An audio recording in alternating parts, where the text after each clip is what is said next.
국회 예산정책처는 정기국회와 국정감사를 앞두고 재정 경제 분야의 주요 현안을 한눈에 파악할 수 있도록 재정 경제 주요 이슈 보고서를 발간하였습니다. 보고서 내용 중 연금 개혁, 국세 수입 전망 오차, 상속세 과세체계 개편 이슈를 중심으로 살펴보겠습니다.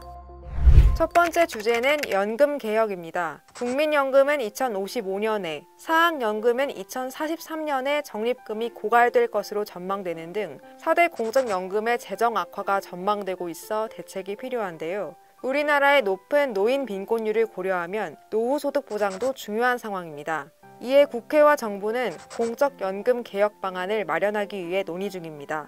그런데 여러 쟁점 사항이 있습니다. 먼저 보험료율 인상과 같은 재정 안정화 조치, 소득 대체율 인상과 같은 노후소득 보장 강화 조치는 서로 상충되는 측면이 있어 두 목표를 어떻게 조합해야 할지에 대한 고민이 필요합니다. 또한 국민들의 노후소득 보장 역할을 담당하고 있는 국민연금과 기초연금, 그리고 퇴직연금의 역할을 어떻게 배분할 것인가에 대해서도 고려해야 합니다. 이 같은 여러 쟁점을 해결하고 성공적인 연금 개혁을 이루기 위해서는 무엇보다 먼저 연금 개혁의 목표를 구체화하고 우선순위에 따라 단계적인 추진 과제를 설정하여 실행하는 것이 가장 중요하다고 하겠습니다. 두 번째 주제는 국세 수입 전망 오차입니다. 최근 우리나라의 국세 수입 전망 오차가 확대되면서 재정 운용상 문제로 부각되고 있는데요. 2021년과 2022년에는 대규모의 초과 세수가 발생한 반면 올해는 대규모의 세수 결손이 예상되고 있습니다. 세수 오차 발생 시 재정 운용의 투명성과 효율성이 저해되고 경기 대응성이 약화되는 문제가 있는데요. 예를 들어 세수 결손을 보전하기 위한 정부의 재량적인 세출 감액 규모가 커질수록 재정 운용의 투명성과 효율성이 저해됩니다. 반면 예상치 못한 초과 세수는 재정을 확장하는 요인으로 작용하면서 재정 지출이 경기 동행적으로 운영될 수 있습니다. 이처럼 세수 오차 발생 시 재정의 경기 자동 안정화 기능이 저해되는 만큼 세수 추계의 정확도를 높일 수 있는 방안을 마련해야 하겠습니다.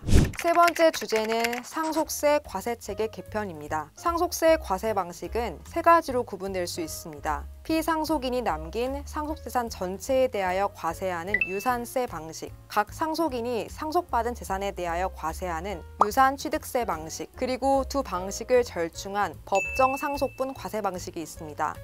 OECD 회원국 대부분은 유산취득세 방식으로 상속세를 운영하고 있습니다. 우리나라는 1950년 상속세법 제정 이후 지금까지 유산세 방식으로 과세하고 있으나 최근 부담 능력에 맞는 과세가 필요하다는 응능 과세 원칙과 증여세와의 과세체계 일관성을 고려하여 유산취득세 방식으로 전환하자는 논의가 제기되고 있습니다. 유산세 방식은 누진과세를 통한 공평과세를 실현하고 세무행정의 편의성을 확보할 수 있다는 장점이 있습니다. 반면 이중과세 논란이 우려되며 특정 상속인에게 부가 집중될 수 있다는 단점이 있는데요. 반면에 유산취득세 방식은 받은 만큼 과세하여 응능 과세 원칙을 실현할 수 있고 이중과세 논란을 해소할 수 있다는 장점이 있습니다. 하지만 조세 회피 우려, 세무행정의 부담 증가 등이 우려되고 있습니다. 과세 방식별 장단점에 대한 충분한 연구와 분석을 통해 현재 우리나라의 조세 환경에 가장 적합하며 국민이 공감할 수 있는 방식이 채택될 수 있도록 해야 하겠습니다. 더욱 자세한 내용은 국회 예산정책처 홈페이지에 업로드된 보고서를 통해 확인하실 수 있습니다. 감사합니다.